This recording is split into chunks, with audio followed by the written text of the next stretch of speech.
மேடையில் அமர்ந்திருக்கும் அனைவருக்கும் வணக்கம். பத்திரிகை நண்பர்கள், ஊடக நண்பர்கள், இணையதள நண்பர்கள், பிஆர்ஓ கார்த்தி அனைவருக்கும் வணக்கம். மேடையில் பேசி கைத்தட்டல் வாங்குகிற அளவுக்கு நான் பெரிய பேச்சாளர் இல்லை. தயவு செஞ்சு நீங்களே ஒரு தடவை கைத்தட்டிருங்க.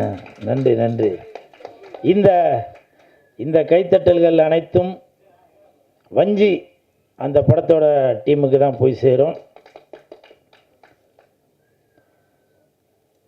திருவண்ணாமலை பக்கத்தில் செஞ்சு இந்த படத்தோட பேர் வஞ்சி.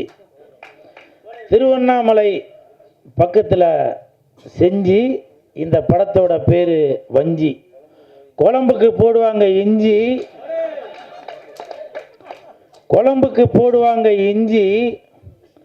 இன்னைக்கு ஆடியோ ரிலீஸ் வஞ்சி. இது இஞ்சி அது வஞ்சி, இது இஞ்சி அது வஞ்சி.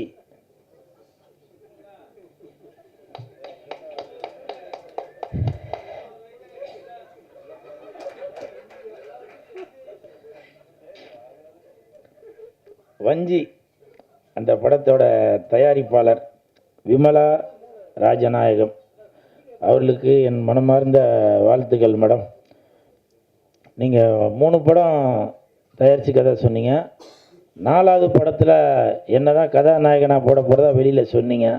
அது உண்மை தானே? அது மேடம் உண்மையா? எதோ சொல்லிட்டாங்க, இருந்தாலும் நான் வெயிட் பண்ணி பார்க்குறேன். உங்களுக்கு மனமார்ந்த வாழ்த்துக்கள். ஏன்னா என்னுடைய அடுத்த படத்தோட தயாரிப்பாளர் விமலா ராஜநாயகம் அவங்களுக்கு கண்டிப்பாக இந்த படம் மிகப்பெரிய வெற்றி அடையணும். ஏன்னா அப்போ தான் அடுத்த படத்தில் எனக்கு வாய்ப்பு கிடைக்கும். அதே மாதிரி ராஜநாயகம் சார், ஓ சூப்பர், ராஜநாயகம் சார் குங்ஃபு கலைஞர், ஆமாம் சூப்பர், வாழ்த்துக்கள். நல்லா நடிச்சிருந்தீங்க, உங்களுக்கு மனமார்ந்த வாழ்த்துக்கள்.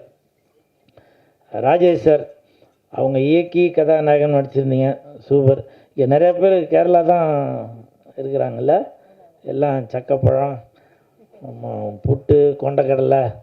ஸோ அதுதான் ஞாபகம் வருது. ஸோ எடிட்ரு கூட கேரளா தானே? எடிட்ரு, ஆமாம், எல்லாருமே. ஸோ அந்த ஹோல் டீமுக்கும் மனமார்ந்த வாழ்த்துக்கள். மியூசிக் டைரக்டர் நல்லா சூப்பராக மியூசிக் பண்ணியிருக்கீங்க சார், வாழ்த்துக்கள். முக்கியமாக அந்த குத்து டான்ஸு, அது லிரிக் யார் சார் எழுதுனது? ஓஹோ, நக்க நக்கிரி நார நக்கிரி அப்படின்னு எழுதிருந்துச்சு. நக்க நக்கரி நார நக்கரி, நக்க நக்கரி நார நக்கிரி அப்படின்னு எழுதிருந்தீங்க, சூப்பர், வாழ்த்துக்கள். அவர் தான் எழுதினாரா? Super super. இந்த ஹோல் டீமுக்குமே மனமார்ந்த வாழ்த்துக்கள். ஓஹோ, நல்லா இருந்துச்சு, நல்லா இருந்துச்சு. நானே சார்கிட்ட கேட்டேன் பாட்டு ஓடும்போது, நல்லா இருந்துச்சு, சூப்பர், வாழ்த்துக்கள். அதே மாதிரி இயக்குனர் டிவிகேவா என்னன்னு தெரியல, அவங்க அந்த லவ் பண்ணும்போதெல்லாம் பேக்ரவுண்டில் வெறும் டிவிகே கலர் போட்ட பூவாக இருந்துச்சு. நீங்கள் கவனிச்சிங்களா அது? ஸோ அதனால் கேரளாலேயும் விஜய் சார் அங்கேயும் வெற்றி நடை போட்டுட்ருக்காரு, உங்களோட பாட்டிலே தெரியுது. ஸோ உங்களுக்கு மனமார்ந்த வாழ்த்துக்கள்.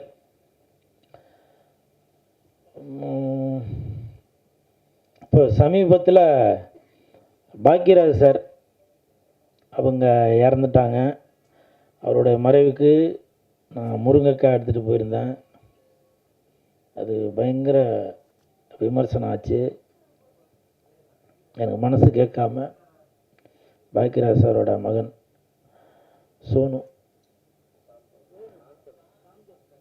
சோனு தான் அவரோட செல்ல பேர். சினிமாவில் தான் சாந்தனு சொல்லுவாங்க, நான்லாம் சோனுன்னு தான் கூப்பிட்டு. நான் ஃபோன் பண்ணி சொன்னேன், இந்த மாதிரி தெரிஞ்சும் தெரியாமலும் பண்ணியிருந்தாக்க மன்னிச்சிடுங்க சோனு அப்படின்னு. அப்போ அவர் ஒரு வார்த்தை சொன்னார், இல்லை நீங்கள் எப்போ அப்பாவை பார்க்க வரும்போதும் முருங்கை எடுத்துகிட்டு வருவீங்க, அதை நானும் பார்த்துருக்கேன். அப்பாவும் உங்களை நிறையா தடவை கிண்டல் பண்ணியிருக்காரு. அதனால் சொல்கிறவங்க 1000 சொல்லுவாங்க, வாழ்ந்தாலும் ஏசுவாங்க, தாழ்ந்தாலும் ஏசுவாங்க அப்படின்னு நானே மனசுக்குள்ளே நினச்சிட்டேன். அடிக்கடி மீனாட்சி சுந்தரம் சார் கூட என்கிட்ட அந்த வார்த்தையை சொல்லுவார். ஸோ அப்போ சோனு என்கிட்ட சொன்ன அந்த வார்த்தை கண்டிப்பாக உங்கள் அப்பா பாக்கியராஜ் சார் அவரோட அன்பை பெற்றவர் நீங்கள். அதனால் நீங்கள் எதுவும் கலங்க வேண்டாம் அப்படின்னு அவருக்கு நான் ஆறுதல் சொல்ல வேண்டியவன், அவர் எனக்கு ஆறுதல் சொல்கிறாரு. ஸோ அந்த மாதிரி ஒரு சம்பவம் நடந்துக்கிட்டு இப்போவும் நான் சொல்கிறேன், நான் பண்ணது நியாயப்படுத்தணும் அப்படின்றதுக்காக சொல்ல வரல. நான் ஒரு சினிமா கலைஞனுங்க, என்னோடய ஸ்டைலில் தான். அதுவும் நான் வந்து வேறு ஏதோ ஒரு தடைப்பட்ட பொருட்களையோ நான் எதுவும் எடுத்துகிட்டு போய் இது பண்ணல. பாக்கியராஜ் சார் என்றால் அதுதான் அடையாளம். பல பேர் விமர்சனம் செய்திருந்தாலும் சில பேர் எனக்கு வந்து ஆதரவாக சொல்லியிருந்தாங்க, அது வந்து கூல் சுரேஷ் தவறாக எதுவும் பண்ணலைங்க. சில பேர் சொன்னாங்க, நீங்கள் முருங்கைக்காய் கட்டு எடுத்துகிட்டு போகாமல் அது மாலையாக கூட செய்து எடுத்துகிட்டு போயிருக்கலாம் அப்படின்னு. எனக்கு அதெல்லாம் தோணலைங்க, புரியுதுங்களா? அவர் இறந்துட்டார் என்ற ஒரு செய்தி கேட்டவுடனே நான் அவ்வளவு நொந்து போயிட்டேன். அதனால் தயவு செய்து நான் ஒருவேளை நான் செய்தது தவறு என்று நீங்கள் நினைத்திருந்தால் நான் மனப்பூர்வமாக நான் மன்னிப்பு கேட்டுக்கொள்கிறேன். ஏன்னா நீங்கள் இல்லாமல் நான் இல்லை. நீங்கள் என் மேலே வச்சுருக்க அன்புனால தான் என்னை பற்றி நீங்கள் விமர்சனம் செய்கிறீங்க. அது எனக்கு புரியுது, நான் புரிஞ்சுக்கிட்டேன். அதனால் என்றைக்குமே உங்கள் மனசு நோகும்படி நான் நடந்து கொள்ள மாட்டேன். இன்னொன்று, என்னை பற்றி பேசுங்க, பரவாயில்ல. நான் உங்கள் வீட்டு பிள்ளை. உங்கள் அண்ணனாக, தம்பியாக, மாமனாக, மச்சானாக, சித்தப்பனாக, பெரியப்பனாக என்னை பற்றி பேசுங்க. ஆனால் பார்த்திபன் சாரை அப்படி பேசலாமா? பாக்கியராஜ் சாரோட இயக்குனர், அவர் உதவி இயக்குனர், அவர் கூடவே இருந்தவர். அதனால தான் பாக்கியராஜ் சாரோட ஸ்டைல் என்னவோ அதே தான் பார்த்திபன் சார். அவருக்கு பேனா மாலை போட்டார், பேடு, பென்னு. இப்போ சமீபத்தில் கூட ஃபோட்டோ வேறு மாதிரி பார்த்த மாதிரி இருக்குது, மக்களை பார்த்த மாதிரி இல்லை, ரசிகர்களை பார்த்த மாதிரி இல்லைன்னு சொல்லி வேறு ஃபோட்டோவை மாற்றினாங்க. ஆனால் அதை கூட விமர்சனம் செய்துட்ருக்கீங்க. நாங்கள் என்னங்க அப்போ உங்களுக்கு என்ன ஒரு கேளிக்கை பொருளா? என்னை பற்றி என்ன வேணால் சொல்லுங்கள். பாக்கியராஜ் சாரையோ பார்த்திபன் சாரையோ தயவு செய்து எதுவும் விமர்சனம் பண்ணாதீங்க. அது அவங்க ரெண்டு பேருக்குள்ள, குருவுக்கும் சிஷ்யனுக்கும் உள்ள அது அண்டர்ஸ்டாண்டிங். அது நம்மளாம் ரசிகர்கள் தாங்க. அதனால் தயவு செய்து என்னை பற்றி என்ன வேணால் சொல்லுங்கள். அந்த வித்தகன், புதிய பாதை படித்த அந்த வித்தகனை பார்த்திபன் சாரை தயவு செய்து எதுவும் சொல்லாதீங்க. இப்போது பேரரசர், நான் இந்த வார்த்தையை சொல்கிறதுக்கு நான் மன்னிப்பு கேட்டுக்கிறேன். ஏன்னா இப்போ பேரரசர் அவர் எடுத்துக்கிட்டிங்கன்னா கூட அவருடைய அடையாளம் திருப்பாச்சி, அருவா. அவர் வீட்டு சுப நிகழ்ச்சிக்கு என்னை அழைத்தால் கண்டிப்பாக பேரரசார் வீட்டுக்கு நான் அருவா தான் ப்ரெசன்ட் பண்ணுவேன், திருப்பாச்சி அருவா தான் ப்ரெசன்ட் பண்ணுவேன். அது அவருடைய அடையாளம். இப்போ கூட பாருங்கள், பேரரசார் மீசியை கூட ஒரு அருவா மாதிரி தான், வீரமாக தான் வச்சுருக்காரு. எத்தனை படம் இதுக்கு மேலே அவர் எடுத்தாலும் சரி, பேரரசு என்றால் அது திருப்பாச்சி தான்.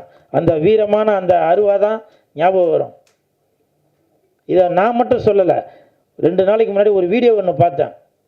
ஒரு 4 வருடங்களுக்கு முன்னால் சேலத்தில் மாண்புமிகு தமிழக முதலமைச்சர் விஜய் சார் அவர்கள் ஒரு ரசிகர் மன்ற ஒரு கூட்டம் நடத்துகிறாரு.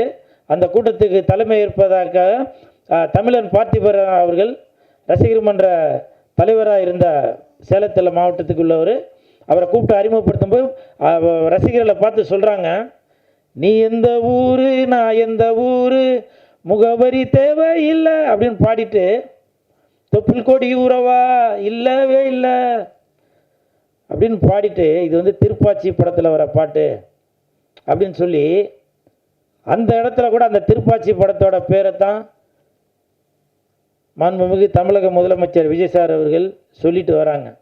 அப்படி ஒருத்தங்களுக்கும் ஒரு அடையாளங்க. அதனால் தயவு செய்து சினிமாக்காரங்கள எதுவும் தவறாக சித்தரிக்காது. உங்களுக்கு பிடிக்கலையா தள்ளி விட்டுட்டு போயிருங்க. நாங்கள் உங்களை சந்தோஷப்படுத்துறதுக்கு தாங்க இருக்கிறோம். நீங்களே யோசிச்சு பாருங்கள், ஒரு துக்க வீட்டில் போய் நான் போய் பாட்டு பாடிக்கிட்டு வேறு எதனா காமெடி பண்ணிக்கிட்டு எது இருந்தேன்னா சொல்லுங்கள், எனக்கு தான் தெரியும் அந்த அந்த துக்கமும் வேதனையும் என்னன்றது. என் வீட்டு நிகழ்ச்சிக்கு வரும்போது கூட எல்லாருக்கும் நான் பொக்கே கொடுத்தேன். ஆனால் பாக்கியராஜ் சாருக்கு நான் முருங்கைக்காய் தான் கொடுத்தேன். இதெல்லாம் நான் வந்து உங்களுக்கு ப்ரூஃப் பண்ணணும் அப்படின்றதுக்காக சொல்ல வரல. நான் ஏதாவது தவறாக செய்திருந்தால் நான் மனப்பூர்வமான மன்னிப்பு கேட்டுக்கொள்கிறேன். அது மட்டும் இல்லை, தமிழக முதலமைச்சர் மாண்புமிகு விஜய் சார், நீங்கள் பாக்கியராஜ் சாருக்கு அரசு மரியாதையை கொடுத்தீங்க. ஒரு சின்ன ரிக்வெஸ்ட், நான் சினிமாக்காரனாக கேட்கல, ஒரு ரசிகனாக கேட்குறேன், தமிழக மக்களில் ஒருவனாக கேட்குறேன். பாக்கியராஜ் சார் வாழ்ந்த அந்த தெருவுக்கு அவருடைய பேரை வைக்கணும் அப்படின்னு சொல்லி நான் தாழ்மையோடு கேட்டுக்கொள்கிறேன். தட்டுங்க சார், தட்டுங்க சார். நன்றி சார். ஏன்னா அவருடைய படங்களில் நிறைய பேர் நினைப்பாங்க ஏதோ டபுள் மீனிங் அப்படி இப்படி இருக்குன்னு.